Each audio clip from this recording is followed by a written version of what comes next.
Akkam jirtu kabajamtoota daawwattoota koo nageenyi koo kan jaalalaa kan kabajaa bakka jirtan maratti isiniif haa ta'u akkam jirtu nagaa keessanii ani nagaa guutuun qaba galanni waaqayyoof haa ta'u isinis bakka jirtanitti baga nagaa fayyaa taatanii har'a immoo dhiyaadhee dhufeen jira waan ajaa'ibaa qabadhee dhufeen jira jechuudha wanni ajaa'ibaa kuni kennaa guyyaa kaleessaa kennaa ajaa'ibaa sanaa dhufe.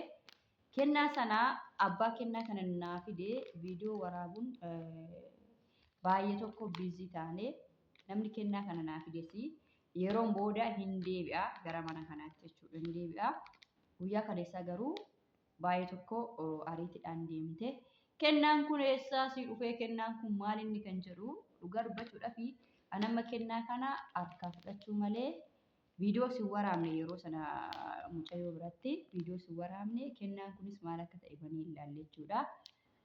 Daawwattoota koo fuulduratti kennaa kana maal akka ta'e banii ilaalaa viidiyoo sana waraabaa nan galateeffadhaa kan jedhu yaadee kennaa kana obboleettii koo harkaa fudhadhee lafuma bulchee har'agaa kennaa kana waliin bannee ilaallaa kennaan kuni kan naa dhufee Joordaan irraa jechuudha biyya Joordaan irraa kennaan kun naa dhufe kennaan kun maal akka ta'e hin beeku garuu banneet walumaan laallaa nama kennaa kana naa fide immoo yeroon booda mana kanatti hin deebite waan ta'eef kaleessa saatii booda kennaan kun kan naa dhufe garuu viidiyoo yeroo sanatti waraabuu hin dandeenye jechuudha obboleettiin sunis baay'ee waan ariifatteef viidiyoo waraabuun natti hin tolle. Meegaa daawwattoota keenya kennaa Joordaanii dhufe kuni maal akka fakkaatu waliin bannee ilaallaa amma kennaa kana dhugaa banee ilaalutti baay'ee muddameera anillee kanaaf egaa walumaan dhaabannuu walumaan ilaallu eessayyuu naqinaa na wajjin turaan isiniin jedha banamu banamaa jira banamu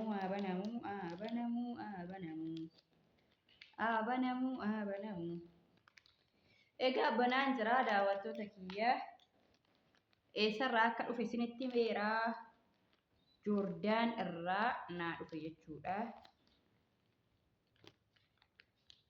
Egaa kennaan kuni dhugaa dubbachuuf harkaa fuudhee ishii simadhee harkaa fuudhee kennaa kana ol kaa'u malee banee ilaalle jechuudha dhugaa. Maaliif jennaan isin fuulduratti kennaa kana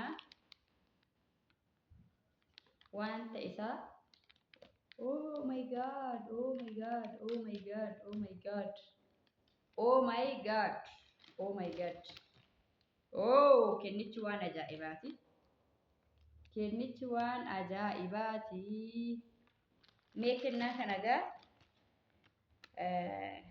kennaan kuni kaameeraan akkasitti mul'atu xiqqoo nan mijeessa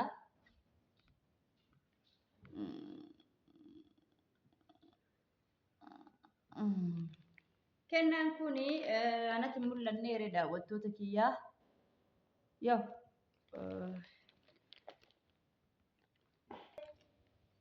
kanaaf egaa daawwattoota keenya walumaan ilaallu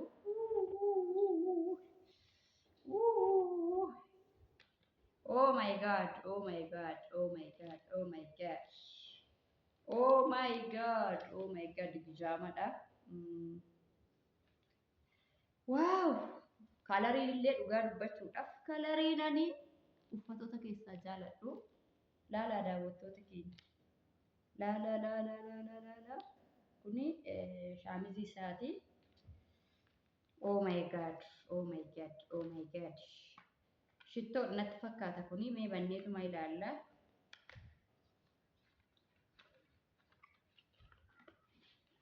wow dhugaa urgooftuu yookiin shittoo jedhama jechuudha. Wow.